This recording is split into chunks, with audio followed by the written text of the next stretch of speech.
Guys দেখো, আজকে আমি রাত্রের মেনু দেখাচ্ছি, দুপুরেরটা দেখাবো না।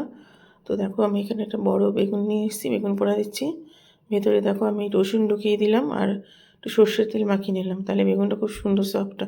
আর এখানে দেখো আমি 4 ভাগ করে নিয়েছি, যদি পোকা থাকে তাহলে বোঝা যায়, এই জন্য আমি 4 ভাগ করি।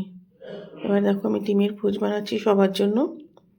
লবণ দিয়ে দিলাম, এবার গোলমরিচের গুঁড়ো দিয়ে দিচ্ছি। তো এটা হচ্ছে আজকে আমাদের রাত্রে সবার খাবার। তো সবাই দেখো, দেখো 2টো ডিম আমি একসাথে পোচ করছি, পরে আর একটা করবো।